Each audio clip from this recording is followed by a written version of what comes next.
quality assurance body, Umalusi, says the release of matric results in the first week of January needs to be reconsidered. It says the deadline puts immense pressure on all involved. The council has, however, given this year's results the green light.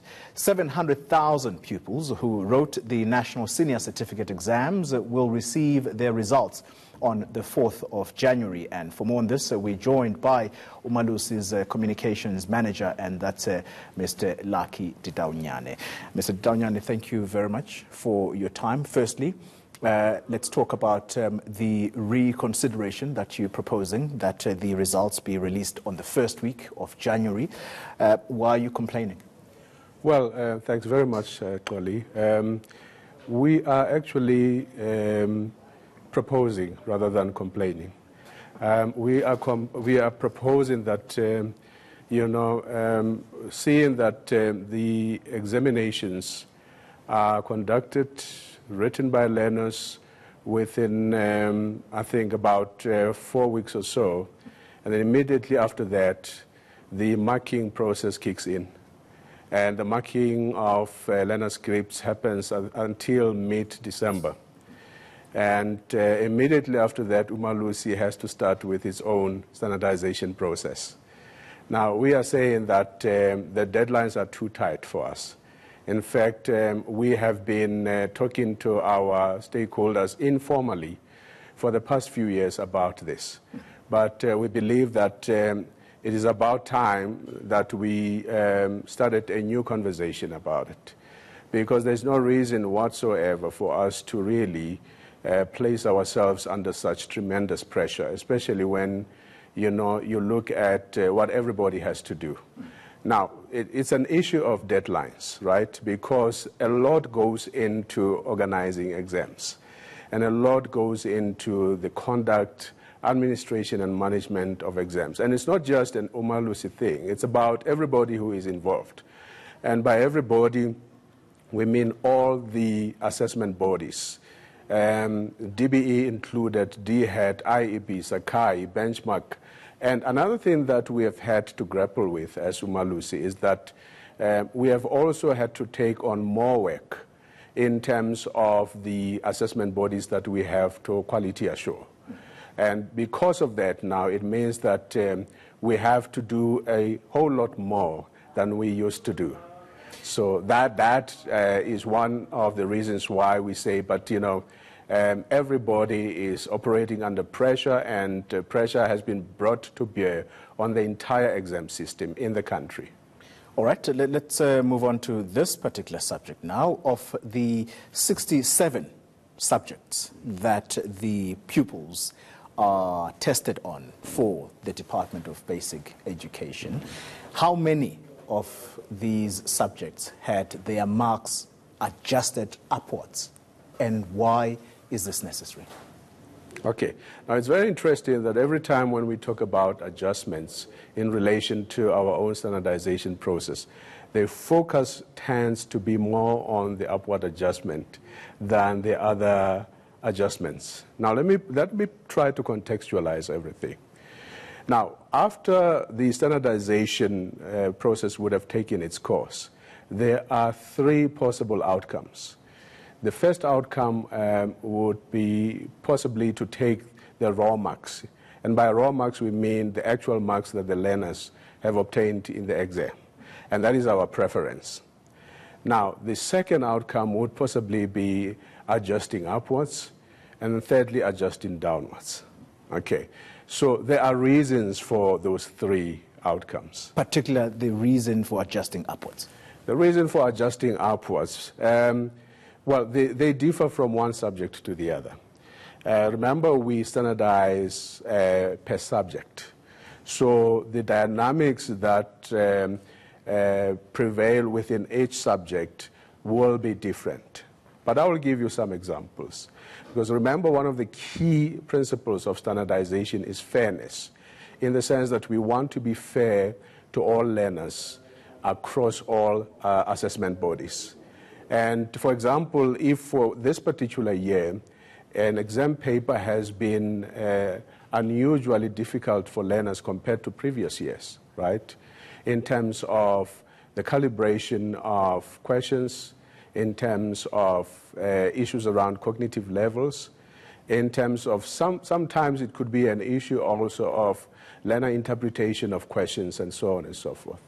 Now, we are saying as Umalusi that it would be unfair for the 2018 cohort to have to deal with a paper that is difficult in the year when they are supposed to be writing exams, which is something that we always refer to as we don't want learners to feel like they were born in the wrong year, which then forces them to write their exams in this particular year, 2018. So what we are saying is that there are different sources of variability when it comes to the adjustments, especially the adjustments that take the marks up. Let's talk about Yeah. the actual subjects that were revised upwards, or should I use your terminology, that were adjusted upwards. I see that geography appears to be a difficulty. Which other subjects were adjusted upwards? Well, there are quite a number of subjects that were adjusted upwards, in fact, about 17 of them. Technical science, for example, is one of them. Technical mathematics. I cannot mention all of them off the cuff, but as I said earlier, those subjects, in fact, were adjusted upwards based on sound educational reasons. Remember that Umalusi looks at all the evidence, right? And we have different kinds of evidence. We have qualitative evidence. We have statistical data that we look at. We have post-exam analysis. We have quite a number. So it's a very rigid process. And, decisions about adjustments are not taken lightly, actually. And so basically, similarly, when we decide to bring marks down, because we brought marks down for 11 subjects, and that also must be highlighted, that marks were brought down. It's not an easy decision. It's a decision that, is taken based on stringent criteria. And so basically, there are quite a number of factors that influence those decisions. Those in the know, Mr. Ditaunyane, say that this adjusting upwards is a worrying trend because this adjusting has gone even further up if you compare it to last year. And therefore, the question becomes, how large are these adjustments?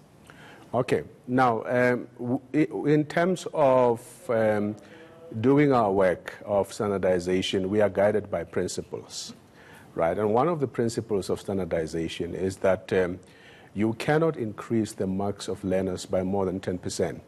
Either way. In other words, you cannot increase them by more than 10% or decrease them by more than 10%. So 10% is the guiding principle. But I can tell you now that, having been involved in that process for quite a number of years now, that it hardly ever comes to the 10% maximum, actually. So, so that is the quantum of either the increase or the decrease. But, as I said earlier on, our first preference, our first port of call is taking the raw marks of learners. Yes. There's a complaint by the main opposition, the Democratic Alliance. They're saying that Umalusi is being extremely secretive about this whole adjustment process, and every time they ask to be involved, or MPs at least to be involved, Umalusi cries foul and says you are attempting to circumvent the system. Why is it that you do this secretively? Well, yeah, I think I need to contextualize something there as well in terms of what has happened in the past. In fact, I think it was until 2016 that we still had MPs attending our standardization meetings. And that meeting is like the very last meeting, it's the culmination of the entire standardization process.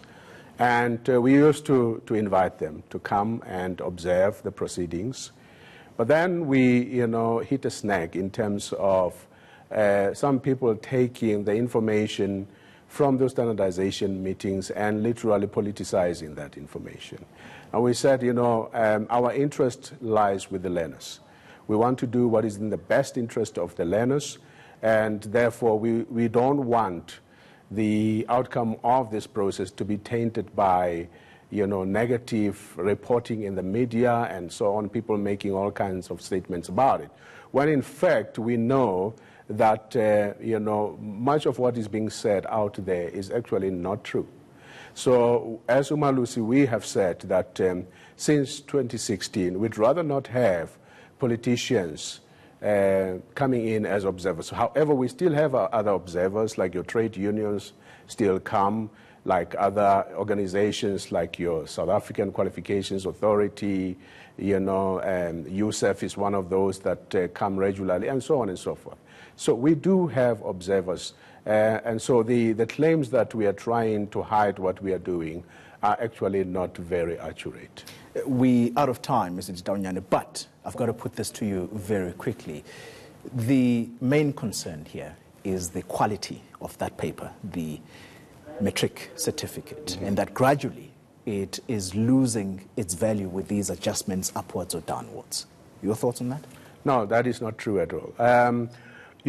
Standardization is actually something that is done the world over. It's not something that Umalusi does. It's just that in South Africa, we have decided to go public with it, which is something that doesn't happen in other countries. And we are saying that, in fact, if anything, standardization helps to improve the quality and the currency of our qualification, which is the National Senior Certificate.